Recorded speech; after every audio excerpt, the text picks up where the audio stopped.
Okay, hi. Well, hi, Mike. So, I might.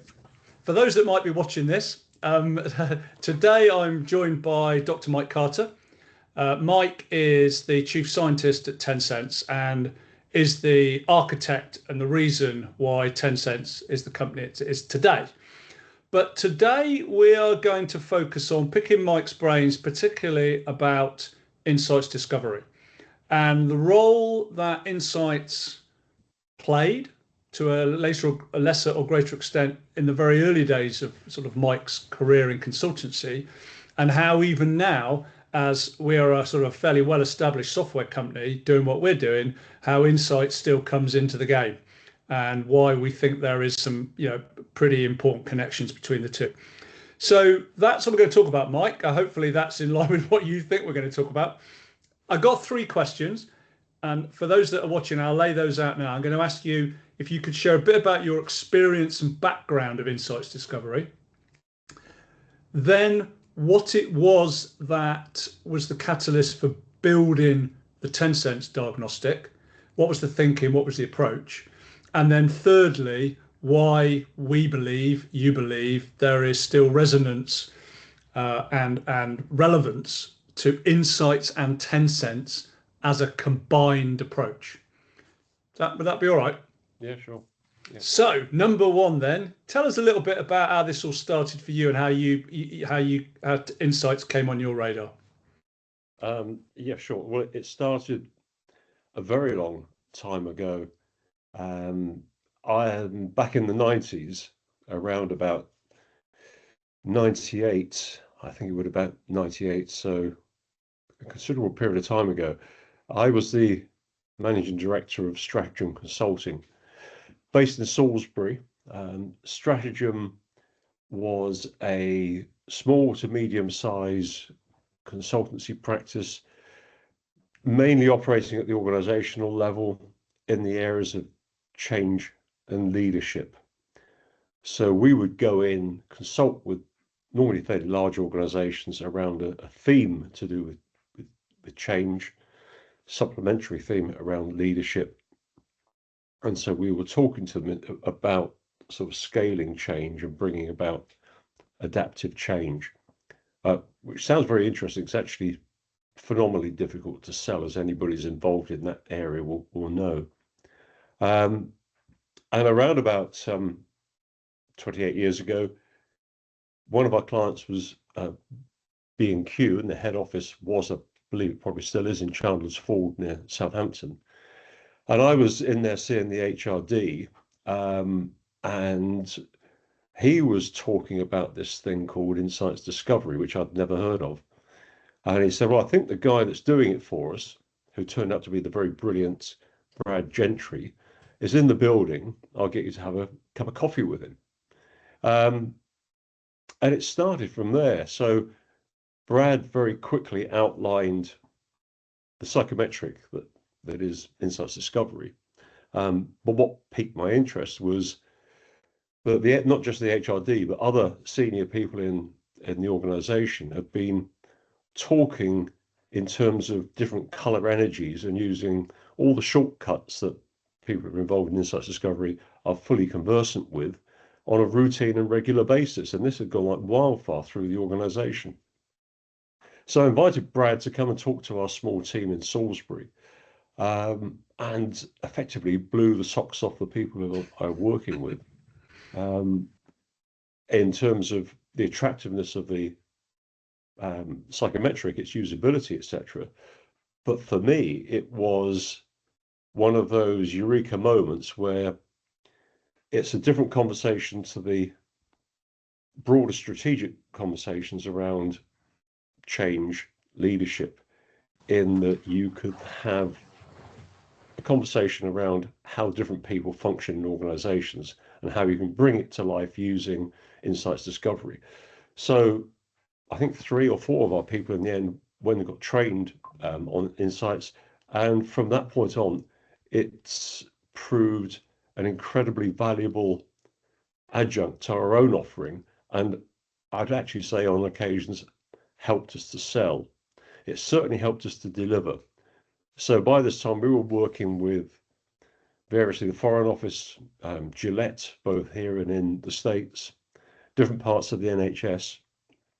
And it provided our clients with high quality and quickly and intuitively collected and delivered data about basically the potential enhancement of working practices and relationships between people through collaborative behaviors that were far out of the reach of individual consultancies going through normal consulting practice. So, whether that be surveys, whether that be applying different techniques, whether it be workshop activity, this distilled all those things because it embraced not just the diagnostic, but also method for delivering better performance, better behaviors. So that was always in the back of my mind, and the impact that it had on me, and more importantly, the impact it had and the benefit it had for clients. In fact, Ali Stewart, who was working with me all those years ago, from 30 years ago, I know you know Ali, Mike, and I reconnected with her in a business sense only recently. As she is delivering under her own banner insights very successfully, and continues to expand the boundaries and the capabilities and the opportunities that it allows clients and businesses to exploit. So fast forward 20 years after I first met Brad, I created the Tensense organizational sense-making diagnostic. So I say sense-making diagnostic. For those people who are not that well versed with insights discovery, that has a strong scientific basis, mainly based on Jungian theory. The diagnostic I created for Tensense is based on a different area of science, more to do with organizational psychology, and the area that I focus on is sense making in organizations and individual sense making. So, but I kept true to the lessons learnt all the years before when I met Brad, in that any diagnostic that we developed, and it became a collaborative process, obviously, had to add differentiation and additional value to clients and consulting firms alike through its speed, intuitive delivery, high quality data that wouldn't otherwise be accessible other than through labeled or traditional methods. So that was the point at which I wanted to do something different from the traditional consulting discovery approaches. Sorry about that. No, that was my fault. And that's where, coming back full circle to insights in terms of looking at what the benchmarks were, that I try to carry forward into our own business in Tensense. Well, that's great. So, and obviously, when we reconnected Tensense all those years ago, we were a fairly active user of insights, became a distributor ourselves. But just spend a couple of minutes, if you would, then talking about why, because we always had a diagnostic, but you came and made it what it is today. So, what was the kind of driver? And just a little bit more about what Tensense is, so that whoever's listening to this can kind of start to make that connection when we get on to question number 3. Yeah, okay. So our own history was that a search had already started to try and basically map all the problems in the world and provide all the solutions in the world, which my own scientific background would suggest that is not possible. And certainly, but we never rowed about it. We never rowed about it, did we? There was never any row. Well, we may have done with the founder once or twice, but it was an impossible dream. Certainly at the time, I think we'd actually established there wasn't sufficient computer processing capacity in the world, let alone the methodology at the time, to embrace this huge beast. But nevertheless, an attempt was made and it became a software product. But to try and embrace an organization-wide diagnostic through software would be incredibly difficult and incredibly difficult to report on. So it had to be simplified. And the only way you could simplify it was to, what I felt was to look at best in class. And for me, the best diagnostic, forget whether it's individual or organizational, was always insights. Um, Now, insights is based on deep science. It provides simple but accurate information about the behavioral characteristics of people. And then, yes, you can group them together. And that was a very attractive approach. But if you're trying to look at an organization, as we do, say 10,000 people spread worldwide with hugely differentiated segments, so different departments, hierarchies, demographics, geographic locations, whatever it might be, to try and encapsulate behavioral characteristics across that complexity, you had to start in a different place. So insights started, and we're able to start in the simple but accurate. Where I need to start at our journey, in order to get that complexity, it had to generalize. So we had to get generalized assumptions from the data we collected in order to make a start in an organization and provide plausibility about what might be happening in an organization. So that was an approach that potentially was one that could fit. The learning from insights was that you had to have something that is attractive to use, is memorable, provides its own language, and provides actionable change through its insights, and yes, underpinned by science.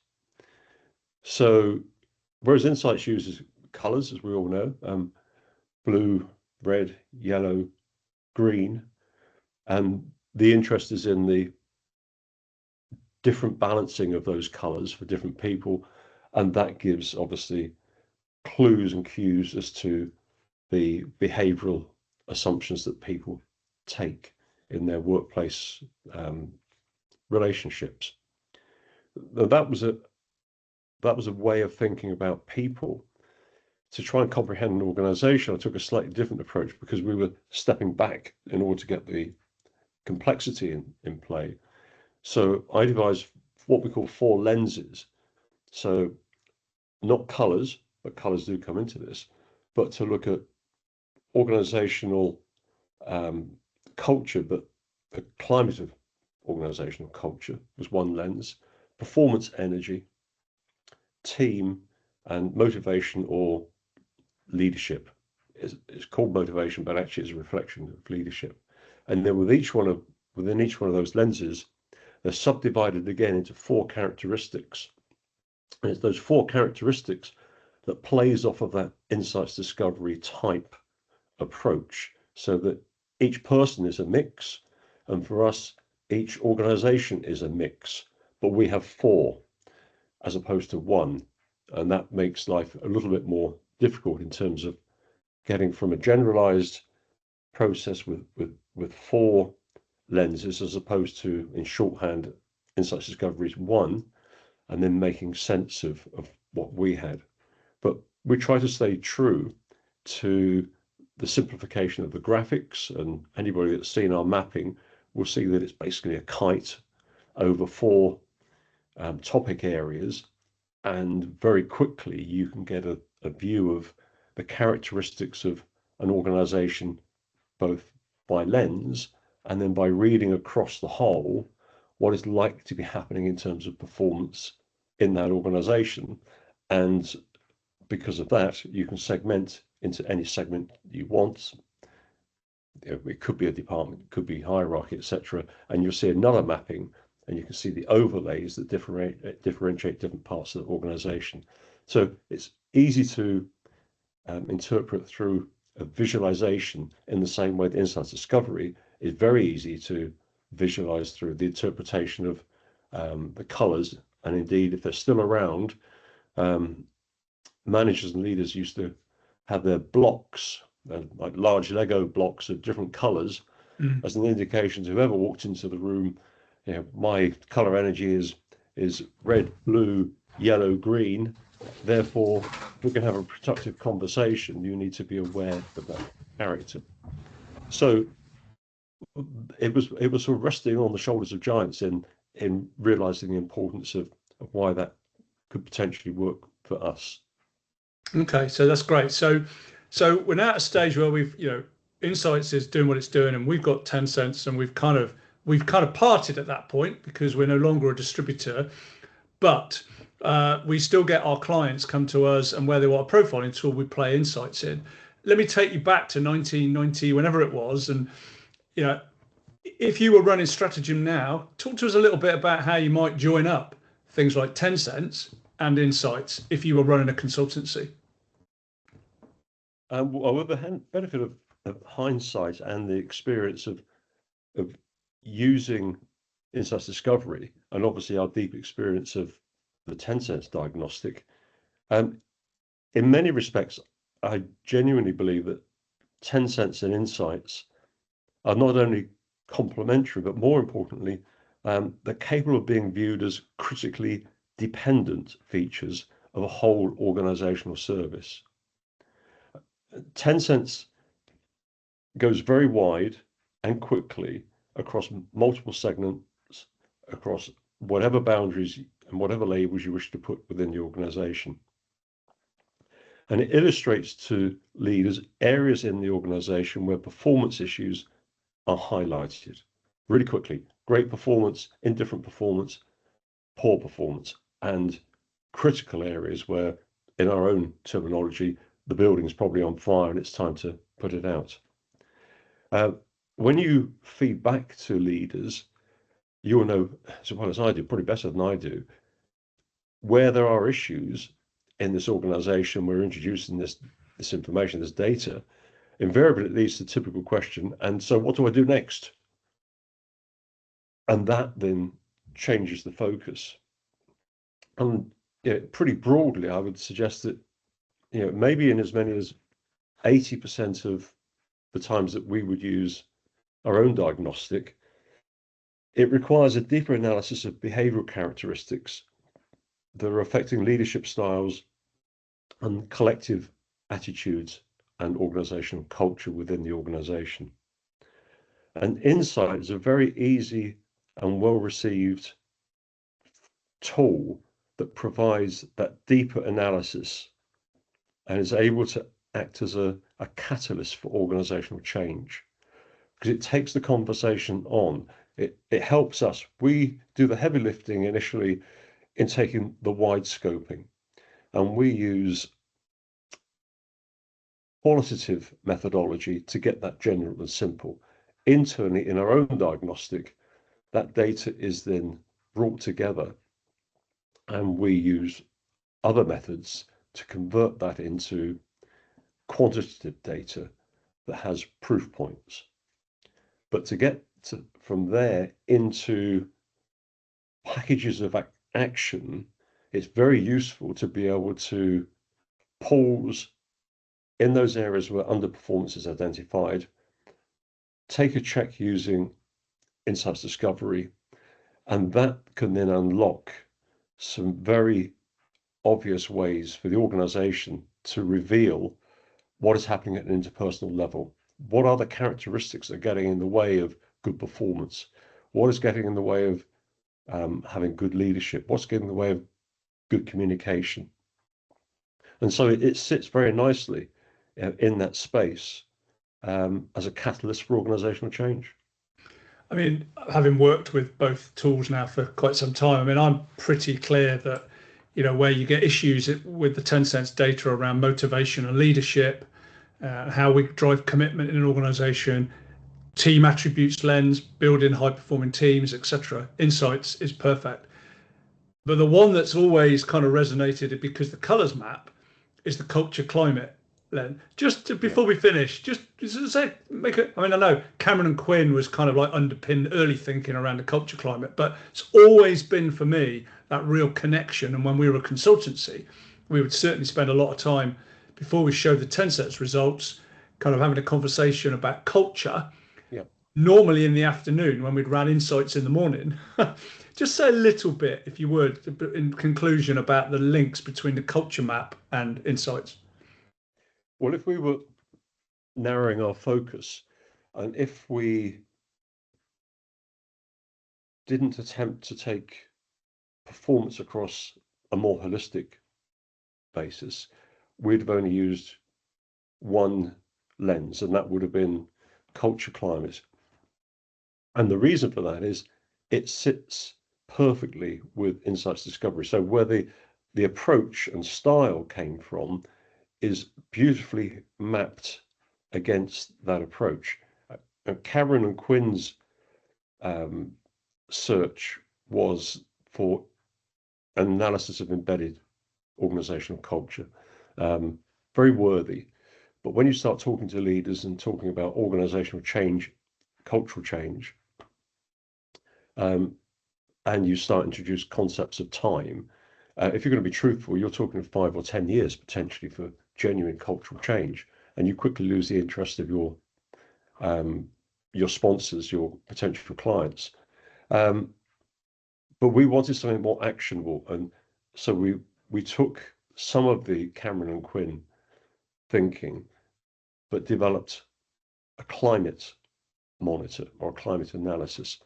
And that fits really nicely with the basis of insights discovery, in that you may well have a red, green, blue, yellow profile, but you have it in your gift to change it in the moment. So you can walk out of the room and you can dial up your blue energy or dial down your yellow energy. It's in your gift and in your control. And if you're able and want, and it's worthy and it's productive to do so, you can carry that on to the point where it has a changing effect on the relationships in the workplace. If people aren't talking to you because your deep blue swamps the need to communicate, then dialing up your energy in different areas, yellow, red, etc., and showing empathy for people with green allows you to have different conversations and different it sends out different signals. Well, if we look at what we have, so we're looking at the propensity for organizations that are collaborating, or potentially the obverse of that, they're looking for results, we're looking to map their ambition, or perhaps we're looking at their level of innovation, creativity, or the way that they're structured and organized.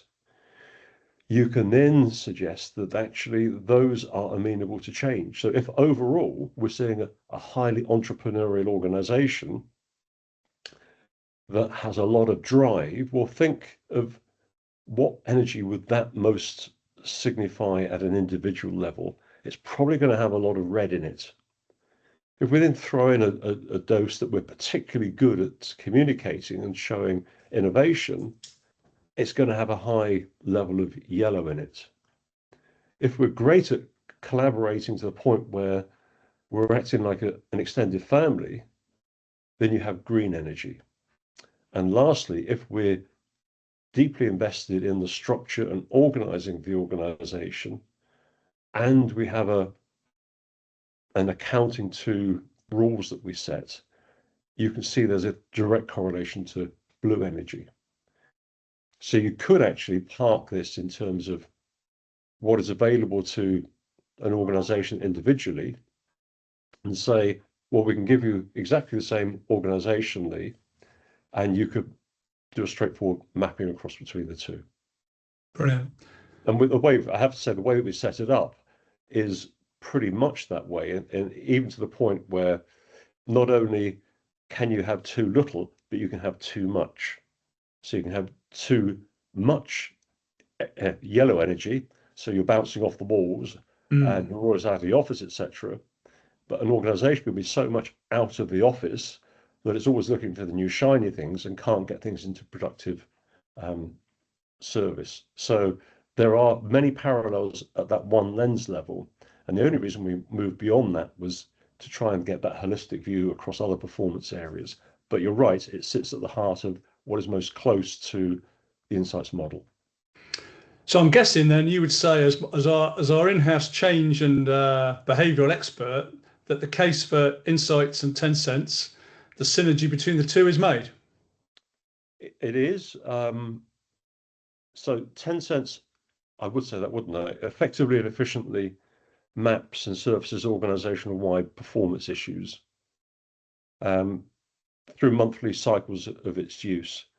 Insights sits at the heart of the productive change necessary to remedy those performance issues.